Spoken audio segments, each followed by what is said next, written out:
Hey, it's MK, and I am back with another 31 days of cut files with me and Janet. We are still on, no, we just started with week 4 of the Foodie cut files. And this one, I'm going to have to say, was one of my favorites. And it automatically reminded me of Johnny Rockets on the cruise ship that we went on in February. So I've got a couple photos of me up in the early morning, and I took a bunch of pictures of it. I've got some labels from my advent calendar from last year. This little set right here is also from the advent calendar from last year. And then I have some soda bottles that were from a Joanne set from a couple years back. I've got some black frames from 49 and Market, or film strips. These canvas flare from Scrap and Happy Studio are amazing. I cannot wait to use them on this layout. And then there is the cut file with all the little bits and pieces in a baggie. And I have these really old papers. I'm going to use the 8.5 by 11s to back my cut file. This one here is not from the same paper collection. The other papers are all from Close to My Heart. I want to say My Happy Place. It was a kit a few years back. I'm sorry I don't show you guys a closer, or maybe I do. I don't think I do.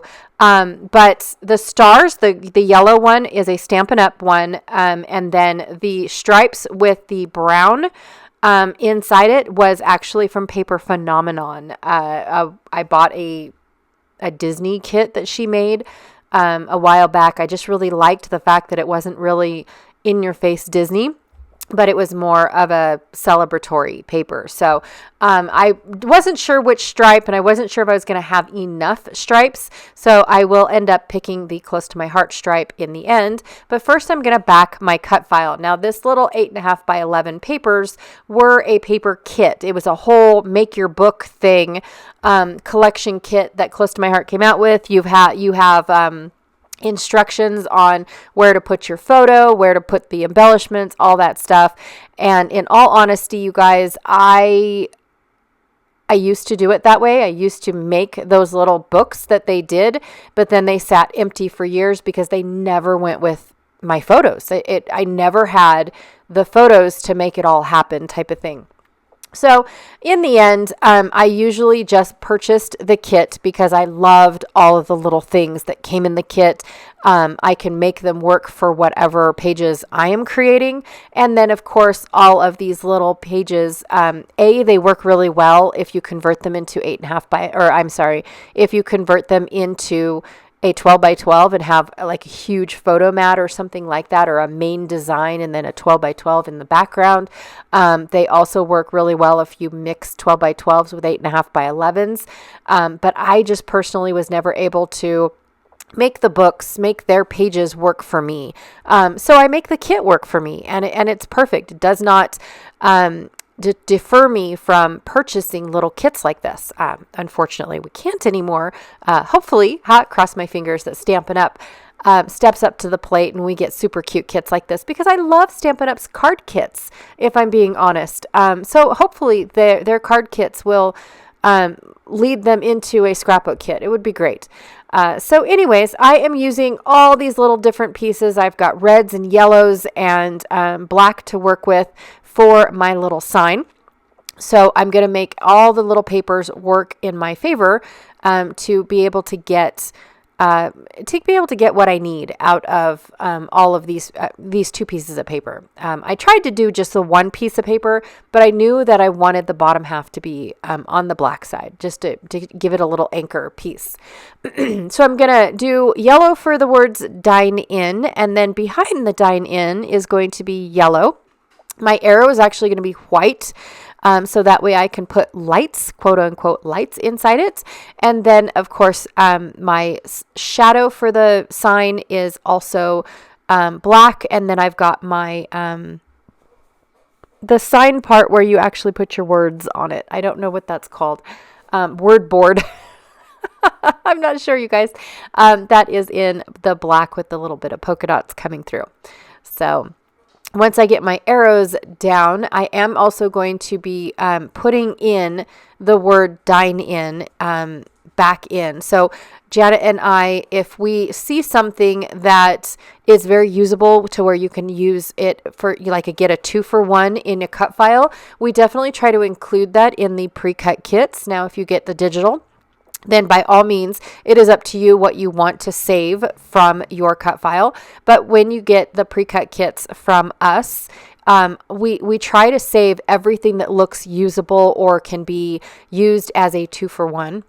And so the word Dine-In was definitely saved in all of those kits. Now, the first, I'm counting to make sure that I have enough little dots for everybody. And it looks like the little Stampin' Up! Ones win. I wanted the gemstones because they actually looked like they were turned on lights, but it's okay. And then I wanted to see if maybe they fit inside the little circles. They did not. So I went ahead and popped them up or put the little piece back in and marked them with my pencil, and then went and made sure that I was able to have enough dots for everybody. I ended up with one left over. Woohoo! So I'm going to go ahead and spray the word Dine-In, excuse me, with the yellow spray. I've got 2 different yellow sprays. One is little yellow school bus, and then the other one I can't remember. I think it's no yoking, I think is what it was called. And it was a little on the pale side, and I tried to blend it with the little yellow school bus. And in the end, I ended up just giving a little bit of a spray. So that way it wasn't as bright as the school bus one was, but it wasn't as light as the no yoking one was. So I really do like the yellow that I ended up with. Perfect combination. So I'm going to take all of my pieces, and I'm not going to make you watch them, but I'm going to pop them all up so that way my sign gets a 3D look. And that is why I backed the first Dine-In, the original Dine-In, in yellow, because when they're popped up, you can kind of see behind it. And I wanted that to be yellow. I didn't want it to be, a whole bunch of other colors, like you would have been able to see the whatever I use behind everything, part of the cut file, or part of the red. I really wanted that yellow to be solid in the background behind my popped up words, right? So that way when you see it from all different angles, it looks complete. It doesn't look holy, I guess is the right word. But I absolutely love cut files like this. I love intricate 3D cut files and making cut files like this. It is just one of my favorite things. I am going to add little tiny word stickers onto my my word board when I get around to it. I'm going to go ahead and back all of my photos on black cardstock. Now, I wasn't sure which photos I wanted in 3x4 and which ones I wanted in 4x6. And so I printed only a few in 3x4, but I always print all of my photos in 4x6 until I get to the point of making my layout and then deciding what I want to do with my photos. So normally everything is printed in 4x6 and I make it all work. I trim out the negatives and trim the photos down to size. But for this one, I did, I wasn't able to do that. Most of the pictures looked really good in 4x6. So shrinking some of them down to 3x4s was the perfect choice. I'm going to cut my it's actually little tiny stars. I don't know why I didn't show it to you guys, but it is really old Stampin' Up! Paper. Back when they had like a carnival birthday theme. Oh my gosh, I loved it. And I've been hoarding this little yellow star paper forever, you guys. I wish Stampin' Up! Would sell their papers individually because, yeah, I would buy several of a couple sheets of some of their collections, but I wouldn't buy several of the same collection and have 2 or 3 papers that I have multiples of that I don't want. Maybe 1 or 2 of, but yeah, I think that's every collection. It's not just Stampin' Up! It's every collection, you guys, where I would want multiples of 1 or 2 papers within the collection, but not multiples of the whole collection, if that makes sense.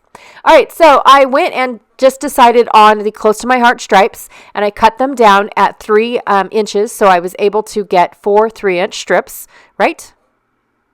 Yep, that makes sense to me. And then put them at the top and the bottom. I was worried that I was going to have to separate and have just one stripe on one side and one stripe on the other, or one stripe at the top and one stripe at the bottom. I wasn't really sure exactly how this layout was going to work until I started being able to put it together. And then my brain went, hey, I can save paper and not put anything behind my photos.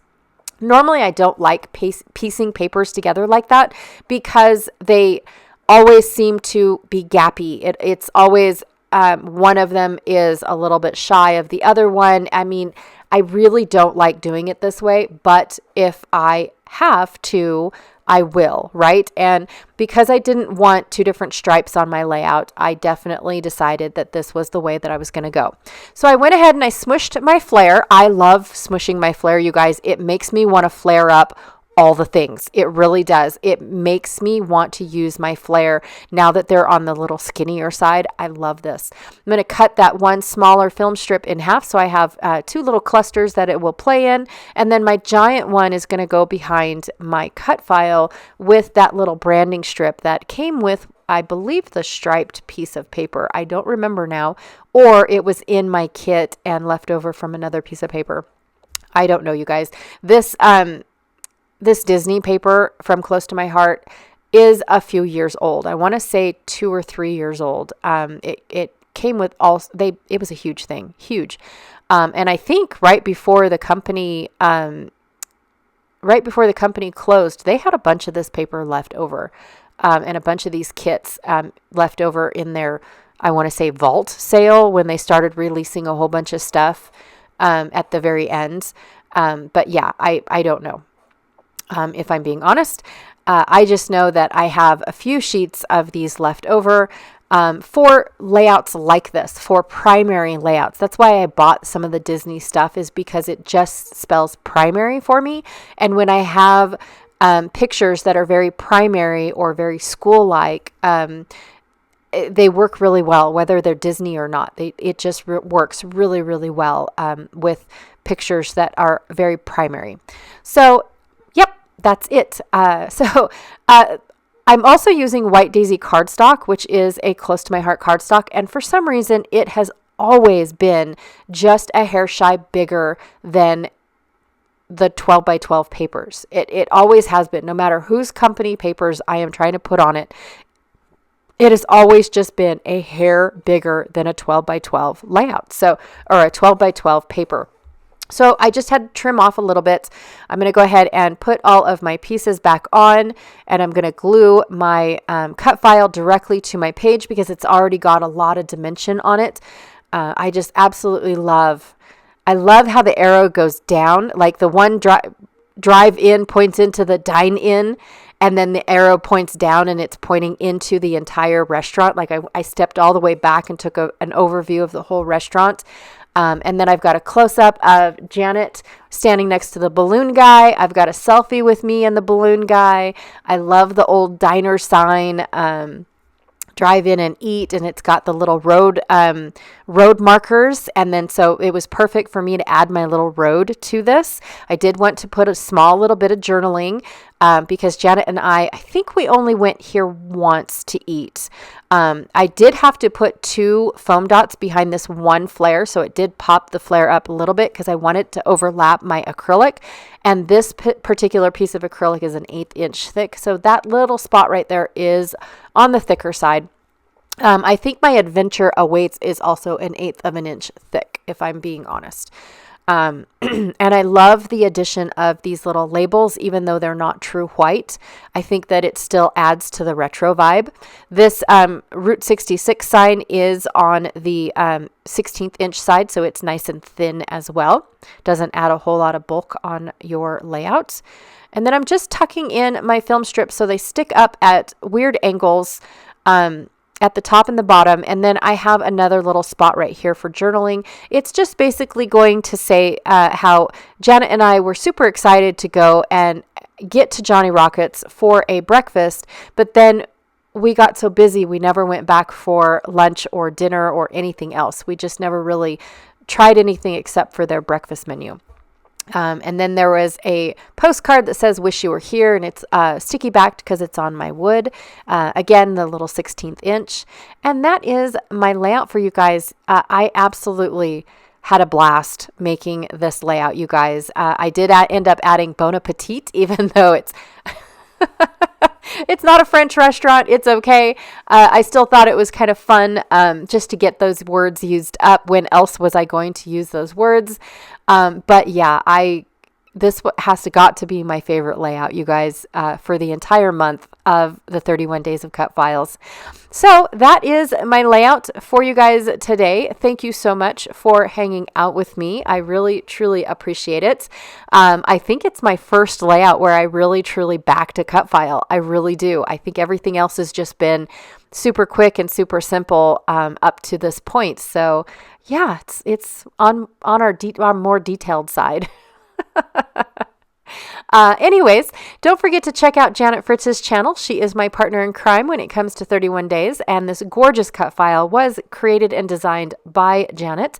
Don't forget to check out her channel, which is Galaxy Girl Creations, here on YouTube. And then, of course, I've got a couple links for you guys down below in the description box. As always, thank you so much, and I'll check y'all later. Bye.